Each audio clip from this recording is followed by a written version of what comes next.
अस्सलामु अलैकुम। વાલા વિદ્યાર્થી મિત્રો, તમે કેમ છો? ઘરે રહીને અભ્યાસ કરતા જ હશો એવી આશા સાથે આજે આગળના ટૉપિક પર જઈએ. ધોરણ 10 સામાજિક વિજ્ઞાન, પ્રકરણ 18 ભાવ વધારો અને ગ્રાહક જાગૃતિ.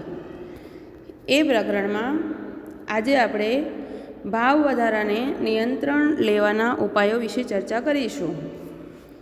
અર્થતંત્રમાં કુલ ખર્ચ સતત વધતું રહે છે, જ્યારે ચીજ વસ્તુઓ સેવાઓનું ઉત્પાદન તેટલા જ પ્રમાણમાં વધતું નથી. તેથી ભાવ વૃદ્ધિ સર્જાય છે. અગાઉ આપણે ભાવ વૃદ્ધિના કારણોની ચર્ચા કરી ચૂક્યા છીએ. એટલે ભાવ વધારાને રોકવું ખૂબ જરૂરી છે. એની અસરો વિશે પણ આપણે જોયું. અગર ભાવ વધારો ન અટકે તો શું થઈ શકે? એટલા માટે ભાવ નિયંત્રણ કરવું જરૂરી છે. તો ભાવ નિયંત્રણ માટે 2 પ્રકારે સરકાર પગલાં ભરે છે. હવે આપણે એના પગલાં વિશે ચર્ચા કરીશું. એમાં પ્રથમ આવશે નાણાકીય પગલાઓ. ભારતની મધ્યસ્થ બેંક એટલે RBI, reserve bank of India, અર્થતંત્રમાંથી નાણાંનો પુરવઠો ઘટાડી દે છે. તેથી લોકોની વપરાશી વસ્તુઓ પાછળ નાણાં ખર્ચ કરવાની પ્રવૃત્તિ અટકી જાય છે.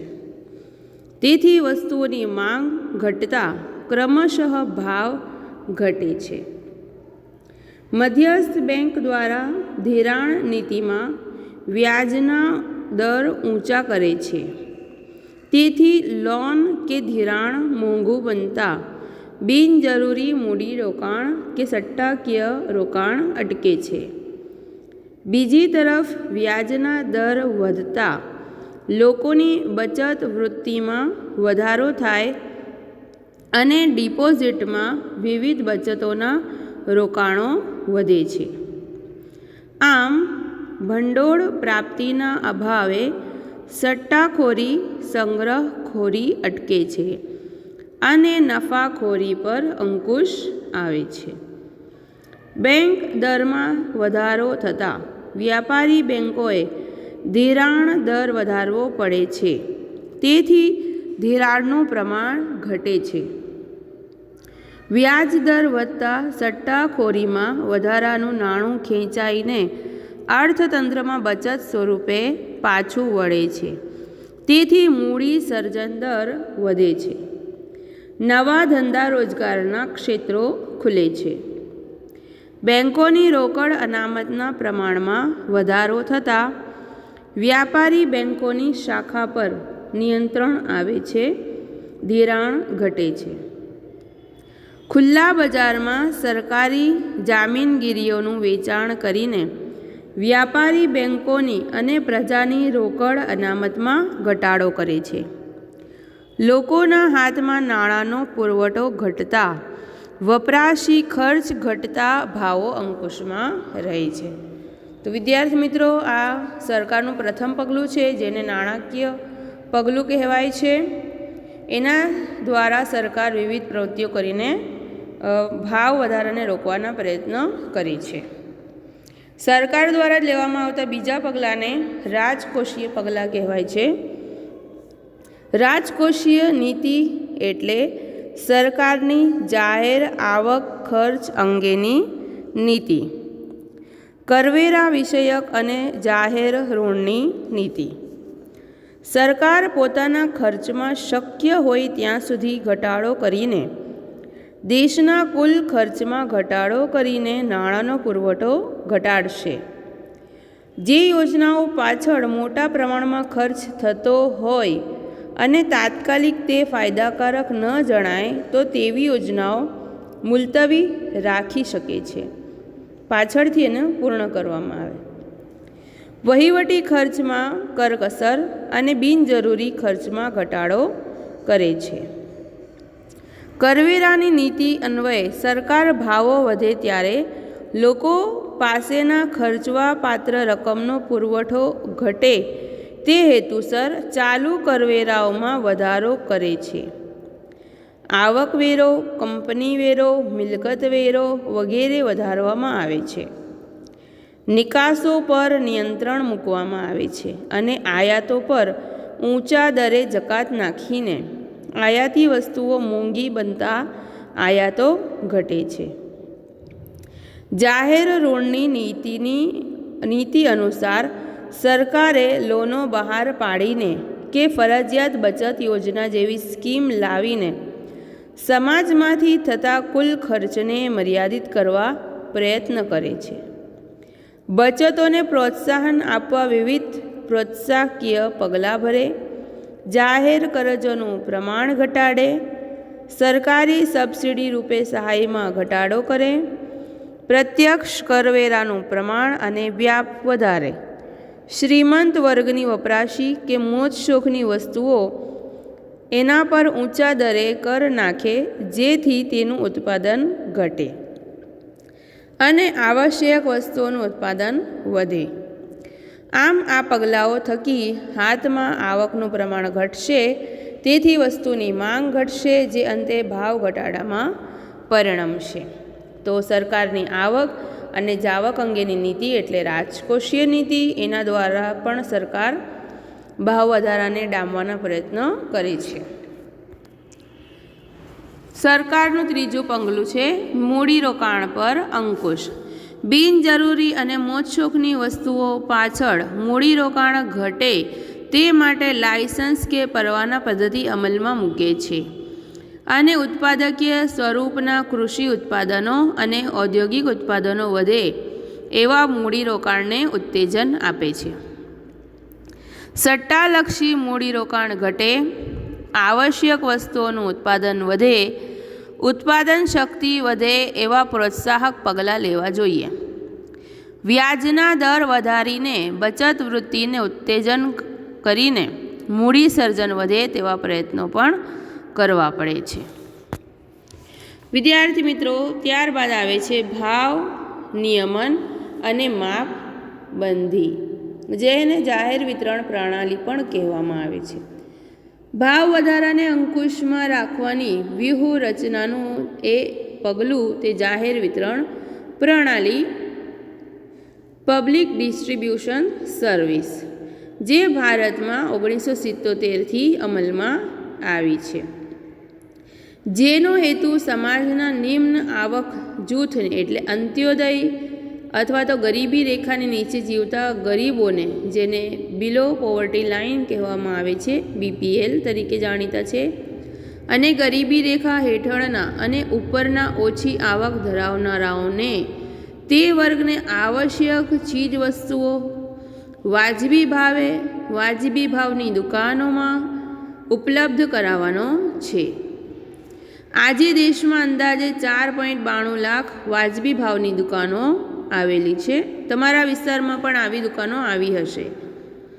આ દુકાનોમાં વેચાતી વસ્તુઓના ભાવ ખુલ્લા બજારની દુકાનોના ભાવની સરખામણીમાં ઓછા હોય છે.